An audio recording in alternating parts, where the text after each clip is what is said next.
নন্দলাল বাবু জোরে জোরে পা চালাচ্ছিলেন আর বারবার অন্ধকার আকাশের দিকে মুখ তুলে তাকাচ্ছিলেন। বাতাসের দাপটে গাছপালা যেন পাগলের মতো ছটফট করছে। চারপাশে ঘন গর্জন, মাঝে মাঝে ঝলকে উঠছে বিদ্যুতের আলো। পরিবেশটাই যেন অস্বাভাবিক ভীতিকর। হঠাৎ একটি কুকুর রাস্তা পেরোল। সঙ্গে সঙ্গে এক ধরনের আর্তনাদ ভেসে এলো বহু দূর গাছপালার দিক থেকে। নন্দলাল থমকে গেলেন। এই সময় কেউ কি বলে নিজেই নিজেকে থামিয়ে আবার হাঁটা শুরু করলেন। পায়ে হাঁটার গতি আরও কয়েকগুণ বাড়িয়ে বিড়বিড় করে আবার বললেন নন্দলাল বাবু, বাবা, এই বৃষ্টি নামলো বোধ হয়। বিড়বিড় করলেন তিনি। ছাতা আনিনি, আবার সকালে অফিস আছে। অতুলকে কত করে বললাম তাড়াতাড়ি ছেড়ে দে, তাড়াতাড়ি ছেড়ে দে, বাড়ি ফিরে যাব, কিন্তু সে আমায় ছাড়তেই চাইল না। অবশ্য ছাড়বি বা কি করে, সে ছোটবেলার বন্ধু, তারই একমাত্র মেয়ের আজ বিয়ে ছিল। আমার তো উচিত ছিল কয়েকটা দিন সময় নিয়ে তার মেয়ের বিয়ে দিয়ে তবেই আসা, কিন্তু এমনই কপাল, অফিসের সকলেই এখন ঘুরতে গেছে, তাই সমস্ত চাপ এখন আমার ঘাড়ি এসে পড়ল। তাছাড়া বছরের শুরুতে বেশ কয়েকটা ছুটি নিয়ে ফেলেছি, তাই নতুন করে ছুটি পাওয়ার কথা চিন্তাতেও আসে না। সব মিলিয়ে মিশিয়ে বিকেলে গিয়ে সন্ধ্যায় ফিরতে হলো। তবে বিয়েবাড়িতে নানান কাজের মধ্যে সন্ধে বললে কি আর সেটা সন্ধে হয়? সেটা গড়াতে গড়াতে বাজলো রাত 9টা, কিন্তু এখন শেষ বাসটা পেলে হয়। অতুল তো বলছিল সেটা আসবে রাত 10টা 15-তে, সেটা নীলগঞ্জ নামতে নামতে প্রায় রাত 12টা। অতএব বাড়ি ফেরা রাত 1টার আগে তো কোনোভাবেই হবে না। কিন্তু আকাশের যা অবস্থা, এখন যদি ঝেঁপে বৃষ্টি নামে, আমার তো অবস্থা খারাপ হয়ে যাবে একেবারে। হাঁটতে হাঁটতে একটা ছোট মতো দোকানের সামনে চালা মতো দেখতে পেয়ে সেখানেই থামলেন নন্দ, ওরফে নন্দলাল সরকার। বয়স 45-এর কোঠায়, পরনে হালকা খয়েরি রঙের হাফ শার্ট, নিচে ধপধপে সাদা রঙের ধুতি, চোখে মোটা ফ্রেমের চশমা, এক হাতে ধর একটা পুরনো মলিন ব্যাগ। নিবাস হরিপুর, দুধুয়া গ্রাম পঞ্চায়েত। বাসে প্রায় ঘন্টা 3-এর রাস্তা এখান থেকে। দোকানটাকে দূর থেকে দেখে ভাঙাচোরা বলেই মনে হয়েছিল। সামনে গিয়ে নন্দবাবু বুঝলেন দোকানটাকে দূর থেকে দেখে যতটা ভাঙাচোরা মনে হয়েছিল, সামনে দিয়ে সেটা যেন আরো ভয়ঙ্কর হয়ে উঠল।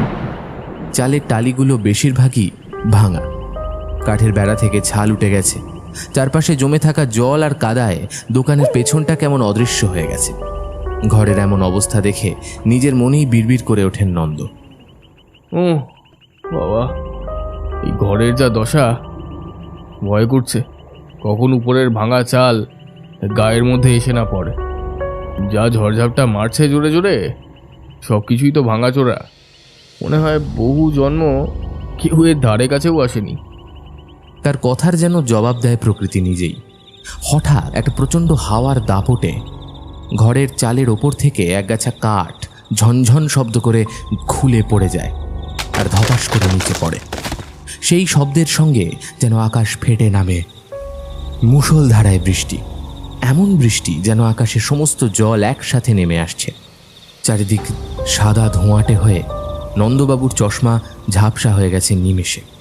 চোখের সামনে 1 হাত দূরত্ব অবধিও যেন কিছুই দেখা যায় না। ওই যা ভয় পেয়েছিলাম তাই হলো। তিনি আকাশের দিকে একবার তাকিয়ে একবার ঘড়ির দিকে তাকালেন। রাত প্রায় 10টা বাজে। চারপাশ জনমানব শূন্য। রাস্তার ধারে জ্যোৎস্নার বদলে এখন শুধুই জল আর হাওয়ার গর্জন। এখন এই বৃষ্টি না কমা পর্যন্ত কোনোভাবেই বাস স্টপেজ অবধি পৌঁছানো যাবে না। ঘড়িতে প্রায় 10টার কাছাকাছি হয়ে গেল। কি যে লেখা আছে আজকে কপালে কে জানে। দাদা, 1 কাপ গরম চা খাবেন নাকি? কে কে? আচমকা প্রচণ্ড গম্ভীর একটা কণ্ঠস্বর শুনে একটু চমকে গিয়ে পেছনে তাকালেন নন্দলাল বাবু। বাইরে মাঝে মাঝে বিদ্যুতের আলো চমকাচ্ছে। তারই সাদা আলোতে দেখা গেল একজন লোক দাঁড়িয়ে আছে তার সামনে। তবে তার মুখ চেহারা কিছুই ভালো করে বোঝা যাচ্ছে না, কেবল সেটা যে মানুষের অবয়ব এইটুকু বুঝতে পারলেন তিনি। কিন্তু গলাটা কেমন যেন অদ্ভুত রকমের না লোকটার, এত গম্ভীর। তবুও মনে মনে তিনি ভাবলেন, তবে যাই হোক, এই দুর্যোগের রাতে অন্তত কথা বলার জন্য তো একটা সঙ্গী পাওয়া গেল। হ্যাঁ, সে একটু চা পেলে তো ভালোই হয়, কিন্তু এই দুর্যোগের রাতে কে চা করে দেবে বলুন তো? এই মাথা গোঁজার যে ঠাঁইটা পেয়েছি এটাই ভাগ্যি। লোকটা এবার যেন সামান্য হাসল, তারপর সেই ফ্যাঁস ফ্যাঁসে গলায় বলল, যে দোকানটায় আপনি দাঁড়িয়ে রয়েছেন এটার একটা লম্বা ইতিহাস আছে বাবু। এটা এককালে মস্ত একটা চায়ের দোকান ছিল, জানেন তো? পেরেছিলেন, কিন্তু একান্তই ভদ্রতা ও লোকলজ্জার খাতিরে নন্দলালবাবু খুব সামান্য ঘাড় নেড়ে হালকা হেসে বললেন, আচ্ছা আচ্ছা আচ্ছা, সে তো খুবই ভালো কথা। তারপর বুড়া সাহেব বলতে আপনি তো নিশ্চয়ই অনেক বছর আগেকার কথা বলছেন। তা আপনি কোথায় যাবেন এখন? লোকটা যেন কিছুটা দূরে তাকিয়ে অদ্ভুত একটা হাসি হেসে উঠল। সুখ তো চিরকাল সয় না কারুর কপালে, বুঝলেন তো? লোকটার গলা যেন আচমকাই ভারী হয়ে এলো, তার চোখের দৃষ্টিটাও গভীর, যেন অতীতের ঘন ছায়ায় ডুবে যাচ্ছে। সেদিনটাও এমনই ঝড়ের রাত ছিল। সেদিন সন্ধে থেকেই দোকানে চা করে বসেছিলাম, অথচ একটাও খদ্দের এলো না। কিন্তু বসেই রইলাম রাত 9টা পর্যন্ত, অথচ একটাও বিক্রি নেই। অবশ্য বিক্রি হবেই বা কি করে? বাইরে যা তুমুল তাণ্ডব চলছিল সেদিন, সমস্ত রাস্তায় একেবারে কাদায় থই থই। এমন বৃষ্টি বাপের জন্মে দেখিনি। আর শুধু কি বৃষ্টি, তার সাথে যেমন ঝোড়ো ঠান্ডা বাতাস, তার সাথে বিদ্যুতের চমকানি। বাজ পড়া যেন থামতেই চাইছে না। মোহ মোহ গান ফাটানো চিৎকার, আর তার সাথে সাদা আলোর ছটা। বুঝলেন বাবু, জন্মে এমন রাত দেখিনি। সেদিন আর কোনো লোক আসবে না দেখে দরজাটা বন্ধ করে সমস্ত কিছু গুছিয়ে রেখে দিলাম। এই রাস্তাটা ভালো করে দেখেছেন তো? চারপাশে কেমন গাছগাছালি ভরা, আশেপাশে তেমন খুব একটা বাড়িঘর নেই। কাজেই আমার সেদিন সাহায্যের জন্য আমি কাউকেই পাইনি। প্রচণ্ড ঝোড়ো হাওয়াতে মোমবাতিটাও ঠিকঠাকভাবে জ্বালিয়ে রাখতে পারছিলাম না।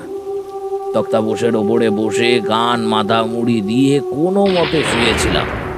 আর ঠিক তখনই একটা বিকট শব্দ, কানে তালা লেগে গেছিল বাবু।